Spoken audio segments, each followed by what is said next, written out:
السلام علیکم، میں ہوں آپ کا ہوسٹ لیگلی کریکٹ وتھ سفیر پاکستان میں. میرے ساتھ موجود ہیں ناٹ ادر دین اٹارنی نعیم ہارون ساکیہ صاحب. نعیم ہارون صاحب، ذرا سے مجھے ایک بات کا جواب دیں. پہلے سے بتائیں کہ آپ کیسے ہیں؟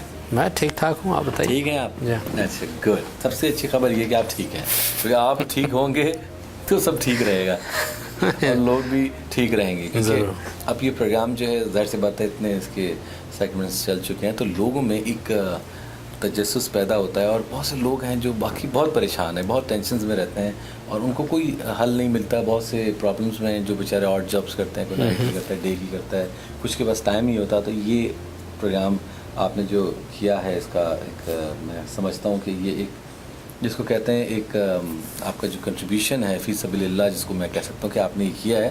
ظاہر سی بات ہے، یہاں پہ تو آپ کو پتہ ہے کہ بات کرنے کے بھی پیسے ہوتے ہیں اور بات سننے کے بھی پیسے ہوتے ہیں. تو یہاں پہ تو ہر چیز پہ ہوتے ہیں، لیکن آپ نے یہ جو ایک اسٹیپ لیا ہے لیگلی کریکٹ وتھ سفیر پاکستان، میں اس پہ تو آپ کا عوام کی طرف سے شکریہ ادا کروں گا سب سے پہلے تو. Well, you are most welcome, but we owe it to the community. یہ بہت ایسی سوچ کم ہوتی ہے، کیونکہ ہمارے جو لوگ ہیں نا، وہ اپنے آپ کو ایکسپوز کرنے کے لیے کچھ اور طریقے استعمال کرتے ہیں. وہ میں نہیں کرنا چاہتا، خیر وہ لمبی سٹوری ہے.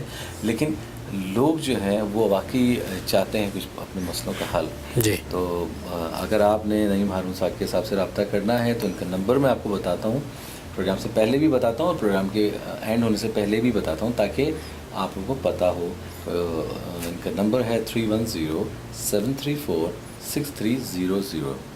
دوسرا نمبر ہے 972-359-9274. آپ یہ جو نمبر نیچے دیکھیں گے، سلائڈ چل رہی ہے، ان کا ای میل ایڈریس اور ویب سائٹ ہے. یو کین کانٹیکٹ ہم اینی ٹائم. اور میں سمجھتا ہوں سر کہ سوالات ہمارے پاس آنے شروع ہو جاتے ہیں. آپ کو پتہ ہے پروگرام ختم نہیں ہوتا اور سوالات کی بوچھاڑ شروع ہو جاتی ہے. یقیناً یہ تو کنفرم ہو گیا، لوگ بہت پریشان ہیں. اب اس کا حل جو ہے وہ آپ نے تلاش کرنا ہے. ضرور. تو اس کا حل تلاش کرنے کے لیے پہلا سوال میں آپ سے پوچھنا چاہتا ہوں سر. فرمائیے.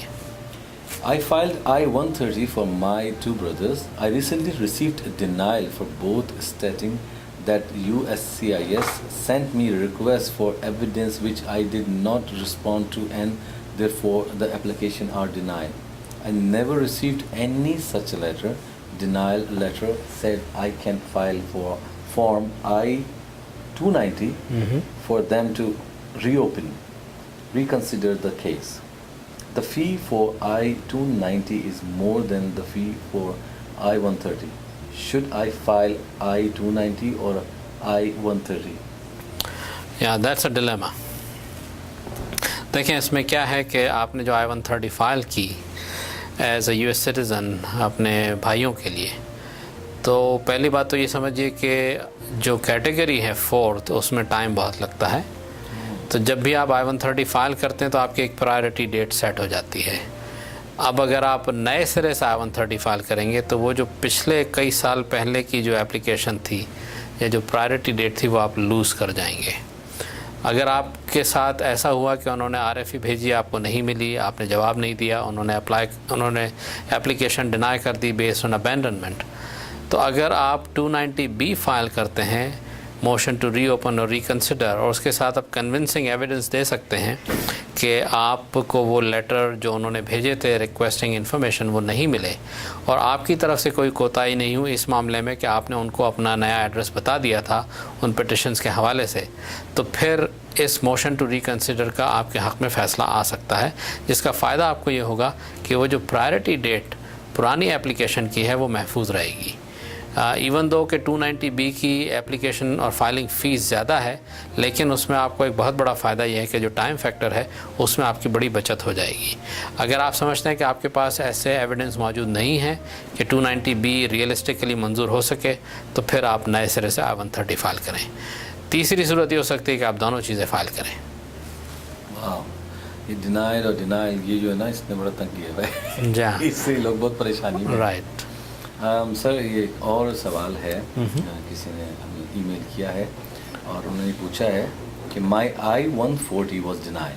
مائی employer appealed. Recently our attorney received a letter stating that administrative appeals unit send the file back to the service center which made the decision with some instructions. What does it mean? What should we expect to happen next? Okay recently ہم نے I-140 کے کچھ ڈینالس دیکھے ہیں ایسی وجوہات کی بنیاد پہ جن کا جو بڑی عجیب و غریب ہیں.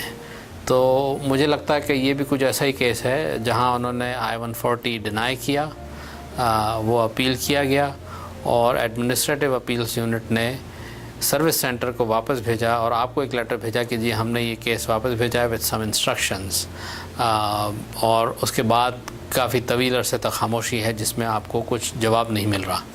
تو یہ انڈیکیشن ہے اس بات کا کہ موسٹ لائکلی آپ کی اپیل جو ہے اس میں کچھ ایسی باتیں تھیں جو ایڈمنسٹریٹو اپیلس یونٹ نے جس سے اگری کیا ہے, اور سروس سینٹر جس نے I-140 کا اوریجنل ڈینائل بھیجا تھا اس کو انسٹرکشنز بھیجی ہیں کہ اپنے فیصلے کو ریکنسیڈر کریں. عام طور سے جب administrative appeals unit service centre کے فیصلے کو سسٹین کرتا ہے یعنی اس سے اگری کرتا ہے, تو جب وہ ان کو انسٹرکشن بھیجتا ہے تو پھر وہاں سے ایک لیٹر فوری طور پہ یا بہت تھوڑی مدت میں آ جاتا ہے کہ آپ کی اپیل جو ہے وہ ڈینائی ہو گئی ہے. اگر اس اپیل کے ڈیسیشن کے لیٹر کے آنے میں بہت زیادہ وقت لگ رہا ہے تو اس بات کا امکان ہے کہ آپ کی اپیل جو ہے وہ سسٹین ہوئی ہے اور وہ ڈیسیشن جو ہے وہ چینج ہو جائے گا. جہاں تک آپ کے کچھ کرنے کا سوال ہے تو ابھی تو آپ کچھ نہیں کر سکتے سوائے اس کے کہ آپ انتظار کریں. اگر بہت زیادہ وقت لگ جاتا ہے تو آپ انکوائری بھیج سکتے ہیں ان کو اور وہ آپ کو اس کا جواب دیں گے کہ اس اپیل کے ڈیسیشن کا کیا بنا جو ان کو ایڈمنسٹریٹو اپیلس یونٹ سے واپس آیا ہے وتھ سرٹن انسٹرکشنز. آپ نے یہ کہنا ابھی آپ کو کچھ کرنے کی ضرورت نہیں ہے, تو اب انہوں نے کیا کرنا ہے بیچاروں نے, اب تو انہوں نے کرنا جنہوں نے کرنا. رائٹ. جی سر ایک اور سوال ہے اور بڑا چھوٹا سا سوال ہے. I'm a US citizen.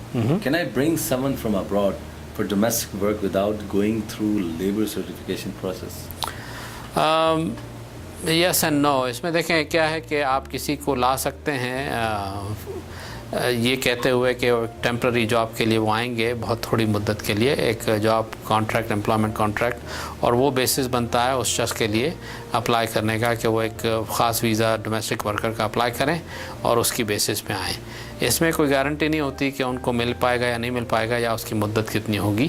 اگر آپ ان کو ایک زیادہ یا ڈیفائنڈ پیریڈ کے لیے لانا چاہتے ہیں تو H-2B جو ہے وہ اچھا ویزا ہوگا, اور اگر آپ ان کو مستقل لانا چاہتے ہیں تو لیبر سرٹیفکیشن کا پروسیس بھی ہے, اس سے بھی آپ گزر سکتے ہیں, اور اس کی بیسس پہ اگر کوئی شخص یہاں آتا ہے تو پھر وہ گرین کارڈ حاصل کر سکتا ہے. اوکے, تو یہ مطلب لانا تو ایسے ہی ہوا نا جیسے آپ لے کر آ گئے, لیکن اس میں لائک ہیومن ٹریفکنگ. نہیں ایسا نہیں ہے, کیونکہ آپ پراپر طریقے سے ان کو ویزا دلا کے لاتے ہیں. اچھا, تو وہ اس میں ویزے میں مطلب آپ جاتے ہیں ایمبیسی میں اور ان کو بتاتے ہیں کہ جی جو بینیفیشری ہے وہ بتاتا ہے کہ میرے پاس کانٹریکٹ ہے امپلائمنٹ کا اور مجھے ڈومیسٹک ورکر کے طور پہ ایک US سٹیزن بلانا چاہتا ہے. اچھا, چلیں یہ تو بڑا اچھا آپ نے اس کا حل نکالا ہے, اور میں سمجھتا ہوں کہ بہت سی پریشانیاں آتی ہیں اور سالو بھی جاتی ہیں آپ کی طرف. وقت کا کیا کریں, ختم ہو جاتا ہے. جی وقت کا کیا ہے, چلتا ہے. اگلے ہفتے پھر آ جائے گا, گزر جائے گا, اور انشاءاللہ اگلے ہفتے پھر آ جائے گا. جی تو آپ پریشان نہ ہوں, کوئی پریشانی کی بات نہیں ہے. اگلے ویک پھر ہم آئیں گے آپ کے ساتھ نئے سوالات کے ساتھ.